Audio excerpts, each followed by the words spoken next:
This is an open letter from us Christian guys to girls of the stuff that we don't say very often or ever, but the stuff that's really going on beneath the surface that I think it's time that you guys hear. In this video, I'm going to share 6 things that honestly might be hard to hear for some women, but I think it's important that we're actually honest about what we're going through as men, and so that we can have better community and better relationships. Now, this is based on many conversations I've had with many guys of different ages over the years.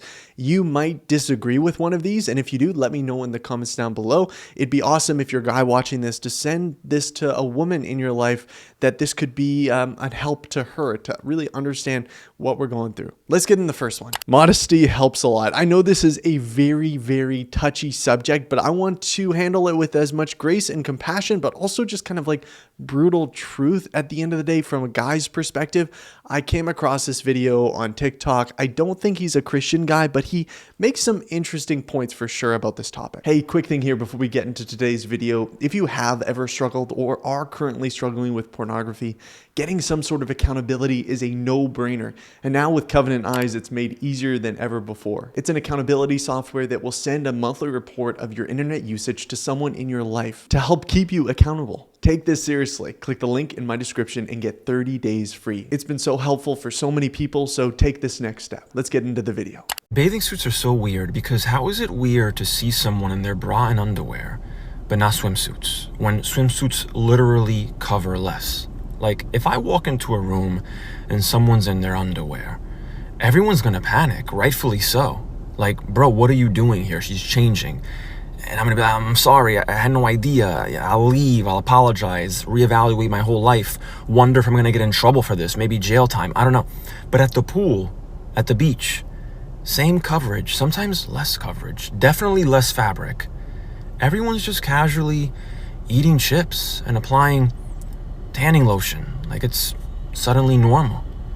Tell me why I saw a bikini the other day that was basically just 2 coins and a shoelace. Totally fine, socially acceptable. You know, if she wore that in a restaurant, someone would call the police. Like, who is the dude, this genius? And yes, it was a dude who invented the bikini. Of course it was. That pulled off this mind trick. Like I said, this guy is not really a Christian, and sure, from a secular guy's perspective, they have no problem with you women dressing any way that you want to. They love that, right? And it's because they have yet to flee the lusts of the flesh. They're not trying to battle against the lust going on within them. But for us Christian guys, we listen to what Jesus said when he said, if you look at a woman to lust after her, you've committed adultery with her in your heart. Now, I think there's a lot of discourse around like whose fault it is, right? So guys saying that it's girls' fault, they shouldn't dress provocatively, and girls saying that it's guys' fault and that they should manage their own fantasies and thoughts and stuff like that. The fact is, and I believe this is completely biblical, that we are both responsible for our actions, right? So if we're leading another brother to stumble, right, we're accountable for that. If a woman is leading a brother into temptation, she's accountable for that. If a man is looking with lust, he is accountable for that. So putting that right out in the open, I guess this is what I would say, is that for guys, when you wear tight and revealing clothing, or one or the other, it does make it more difficult for us. And I'm not saying that you should walk around in a pillowcase though, all the time because, we're just that sensitive and we just can't even look at a woman without lusting after her. No. Like, we are working on our own self-control. Trust me. Like, there's a lot of guys out there that are really working and trying to battle against it. But it just really helps that if you put some consideration too into what you're wearing and keep that in the back of your mind. I realize it's an inconvenience. I realize that it's a burden placed on you. The Bible says that we're called to bear one another's burdens. And so this is one way that you can help bear our burden by thinking about us when you're putting on something that, hey, maybe it's fun, maybe everyone else is wearing it like this, but it exposes a part of your chest, or it's a crop top and you're exposing a lot of your midriff, or it's tight shorts, or it's yoga pants. I mean, you can see me as legalistic, but I'm just telling you, You help us when you consider modesty in what you're wearing. And it's not a black and white thing. Like, even I have conversations with my wife about this because she wants to be modest too. We talk about this and it's an evaluation sometimes. She'll ask me a question like, hey, what do you think about this? Is this too short or is this whatever? And that kind of communication, I think, is just really helpful. I would want you as a woman watching this to not just dress because you want to help men, but ultimately that you want to dress for God, that would be your primary motivation, is wearing something that reflects who you are and who God made you to be as a daughter of Him. And trust me, Christian men recognize the effort that you're putting in, and we thank you for it. The second thing that we just need to communicate to you guys is that men feel deeply. Men feel deeply. And we've been getting a lot of messages from the culture that women are just kind of like turned off. They're given the ick by men expressing any kind of emotion whatsoever. I remember watching a video of a girl saying that she got the ick from her boyfriend when he cried about losing his best friend. Many of us guys grew up in environments where it wasn't really safe to share our emotions. We were told to suppress them. That was the only way we could survive. I saw this video that I want to share with you. It really hit me hard and hit the depths of just that men really do feel, and we come to that breaking point eventually. You know, I think I finally figured out what the problem is. And fuck y'all for saying that guys can't cry. I don't give a fuck if I cry right now, bro. Dude, I think I found out why I'm so fucked up.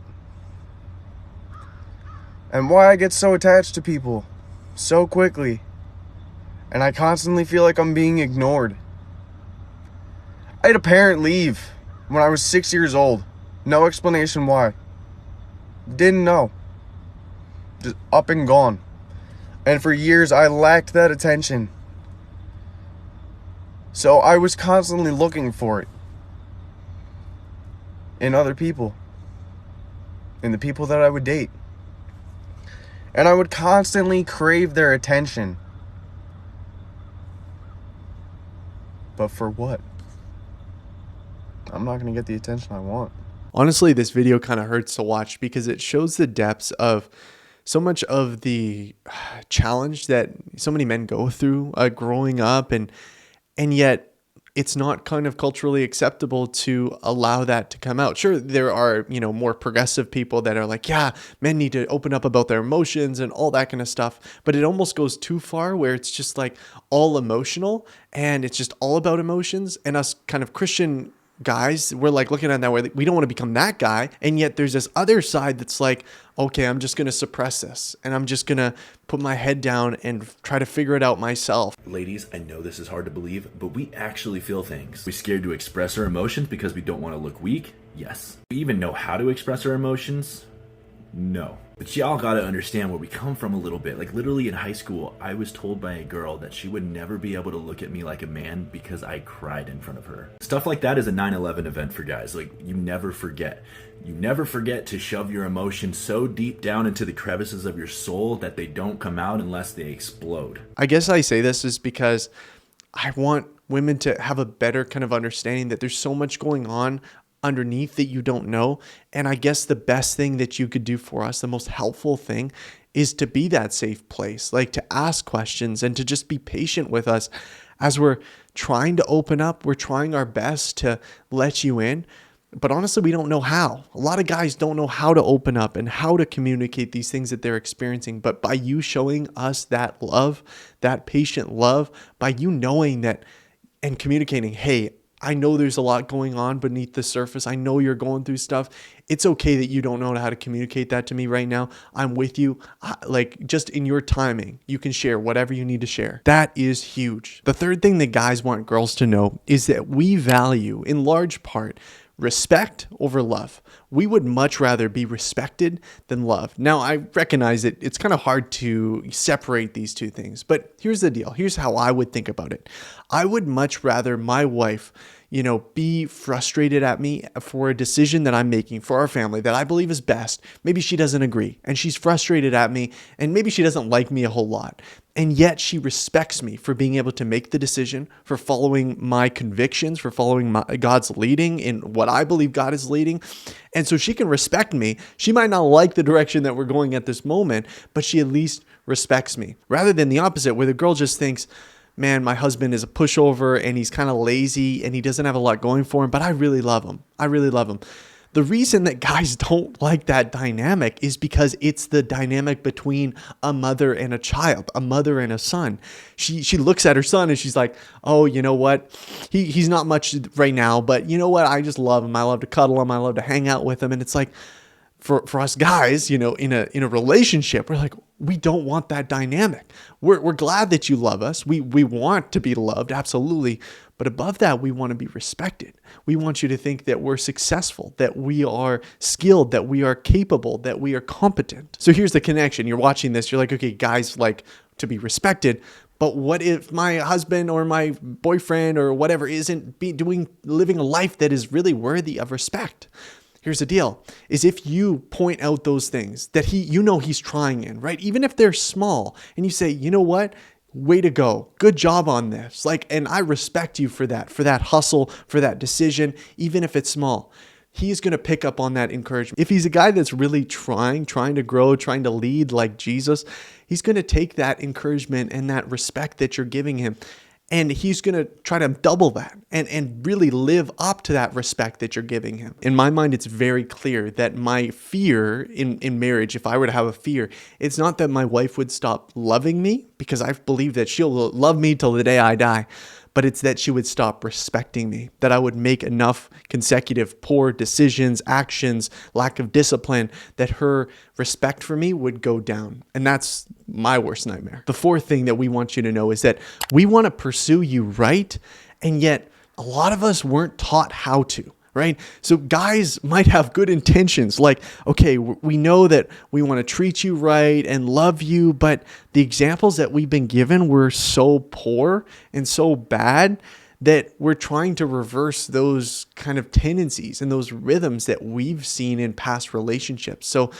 honestly, it's just to be patient with us as we're trying to figure this stuff out. Number 5, and this is more related to a relationship, that maybe you're looking at our life and you're like, hey, they're living with their parents, or they don't have a great job, or they don't have a car yet, or maybe their business hasn't taken off, and you're like skeptical, right? And I can get that. I want you to be discerning and all that sort of stuff. And you got to know, if this is something that you want to get into.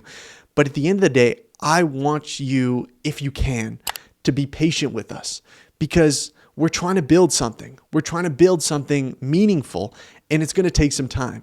So maybe the paycheck isn't there all the way yet, right? We want to be able to provide for you. We know that that's a calling by God, but maybe it's not a lot. It's not a lot of provision. It's just enough. Stick with us, because we want to build something that really matters, and that's just going to take time. Number 6 is we can't be your savior. We can't be everything to you as much as we want to be. And we might have a hard time admitting that. I have a hard time admitting that, because I would love to be able to say to my wife, I'm everything you need. My love is all sufficient. My care and my comfort and my leadership is all you need and everything, right? But it's not. It's not. You need a relationship with God, because he is your father. He's your perfect father. He's your perfect husband. He will never let you down. When our love fails, when it's insufficient, when we're not filling your cup all the way, you need to be filled up by Christ. I want to hear from you guys in the comments. What did I miss here? What is another thing that you want to communicate to the women that are watching this, that are going to go through the comment section as well? What is something that guys want girls to know?